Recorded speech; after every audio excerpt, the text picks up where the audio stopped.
you lot, and I kind of hate doing a video like this, because I really don't want to be another one who's jumping on the bandwagon, oh, Disney's awful, oh, the company's dying, is terrible, and all this stuff, but it's a shame, man.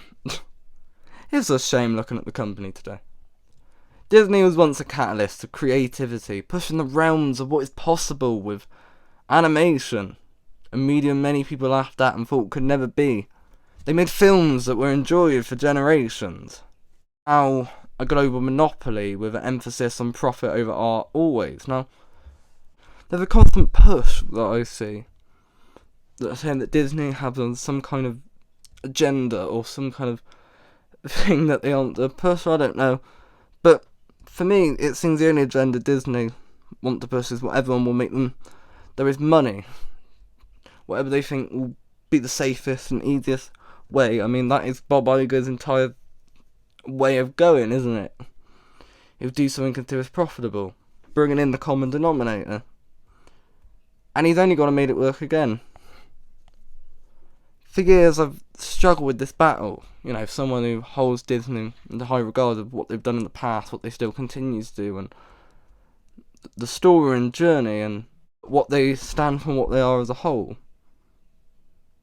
So I've always, when I've talked about them, I've never really talked about them in a broader stance, and only really looked at the artistic people, the art, the animators, the crew, the people that put everything into these projects under that constant fear of always being, one day they could be laid off or thrown away. That's where the allegiance of mine has always stood in this. Somehow, in some sense, Disney have found a way to make these visionaries completely redundant and found a cheap, even more soulless alternative, really degrading everything what Disney's meant to be. Walt's got to be turning in his grave. Maybe not, maybe he always knew this was going to be the end, but, you know. I wasn't going to say that he was perfect. He definitely wasn't perfect, but I think he definitely had a higher focus on pushing the Imagineering and the creativity. Moana 2 was a scary turning point that I really hated. And the Disney company got a lot of flack, rightly so in a lot of places. Everything they did was a franchise, or it was a nostalgia bait, and in the latter half, it was only sequels and spin-offs to already proven and successful IPs. When more times than not, these films were never as good as the originals or other films of the IP, and just felt like cash grabs without there really being a story to tell in a lot of cases. So to start this decade as a change of pace, we saw Disney and Pixar make a string of original films.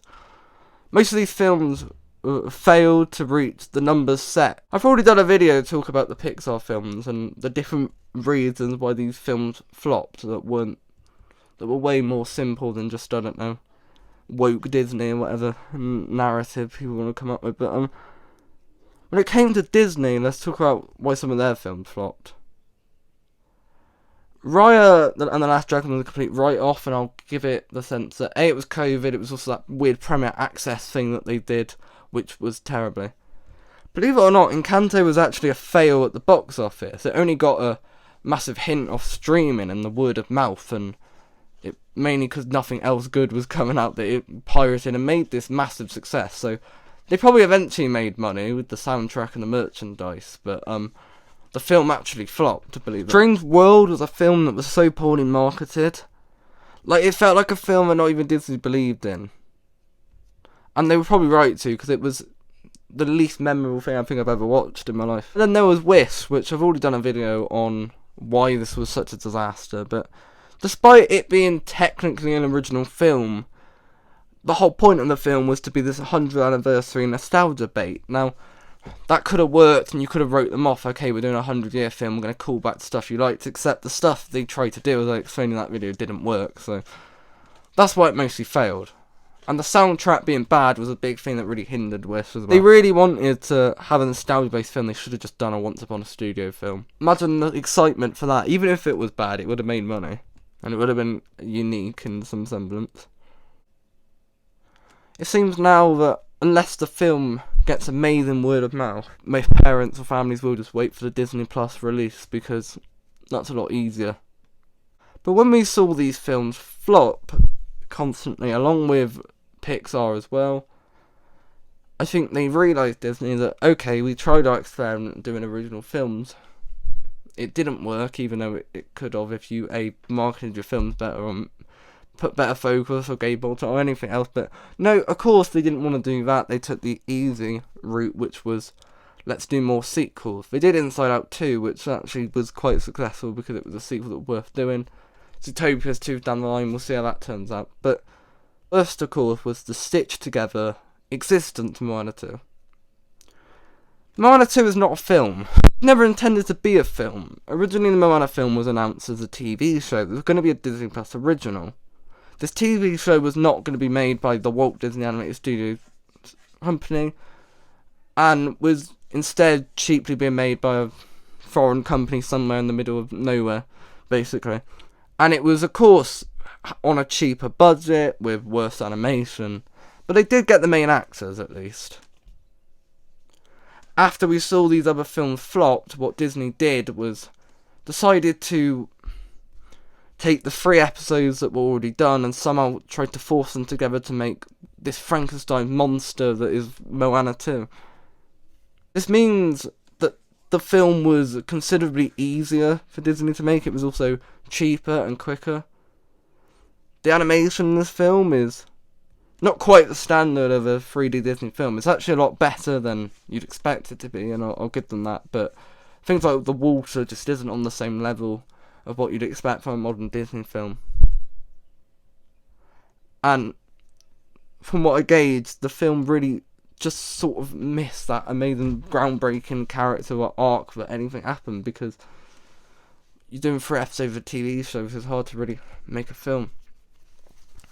Now, if you know anything about anything, you know Moana is one of the most popular and watched films by children today. On Disney Plus, you always see it in the top 5. Kids love this film.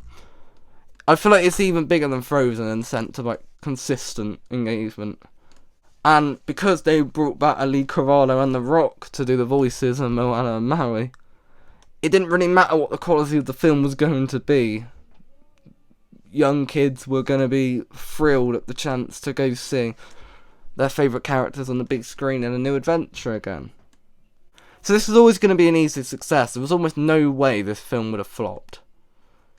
It would have needed something catastrophic, which you could argue maybe of it was. And not only was it a hit, I mean it was a hit and then some. I'm pretty sure it made $1 billion, and it also completely smashed, of course, all the other recent films, even Encanto by Below Water. Now this, of course, resulted to Disney announcing constant sequels. Zootopia 2, Frozen 3, and of course the very anticipated not Toy Story 5. I have no issues with sequels. I'm not really one of those people that says, I want original films all the time, and then you don't go and see the original films, and you go and see the sequels. I think there's a time and a place for sequels, but I think Toy Story 5 is not a place. I think 3 was pushing it, 4 they found an epilogue somewhere in there, 5, I mean, what? They're just going to undo the last one? I mean, what are they possibly going to do with it? I've heard something about machines and stuff. But it seems like Moana didn't really have a way to go. It didn't really need a continuation. It kind of ended perfectly. And I've not seen the full film. I've heard synopsis of it because I boycotted the film. That's in the title. Do you know what's funny? It's the fact that we keep learning the same lessons over and over again. You do find that as a society. We go in circles a lot of the time.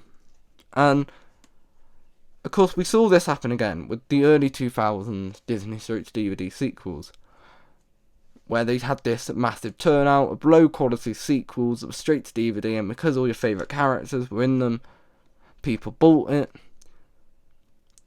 This was eventually thrown out the window by, of course, John Lasseter, who I'm not going to praise, but I mean, we need someone to end this nonsense as well. They even had a film like the Atlantis one, where they had failed TV shows turn into a film, or Belle's Magical World, one of the worst films I've ever seen. I'd argue Moana 2 was a lot better done than them two, with Matt sending the credit, but it's still the same process, isn't it? Why even bother, making a film like Strange World or Raya when you can much easily, cheaply make Moana 2 and make a way bigger success about it? Just keep milking all the IPs you have, and that seemed to be their plan with the live-action remakes, although it feels now that people are tired of them. Maybe not, Lilo and Stitch is doing alright. Greed is killing the art, And frankly, we do deserve a lot better than Moana 2. So that's why I made the decision to not watch Moana 2 and to boycott it in all semblance. It really shows the worst side of Disney as a company. And the sad thing is that people don't know. You know, no one knew what this film was, how it was made, the process of backstory. The average person didn't. They just went, oh, it wasn't quite as good as the original, but it still had the same characters, it was still lively, it was had a good, but whatever. But my silver lining in all this is who I really feel bad for were the people that originally made this. The songwriters, the director, the crew, everyone behind this film who were told halfway into production, oh my god, you got to quickly turn this into a feature-length film, which they were never told in the contract. I think that the panic, and you know what, for that I give them plaudits, but it's sad looking at Moana 2. The fact that it succeeded so easily, and it felt like an absolute cheat code. And we know we're going to get Moana 3. Maybe this time they might actually make it a film from the start. Anyway, I'm out, you lot.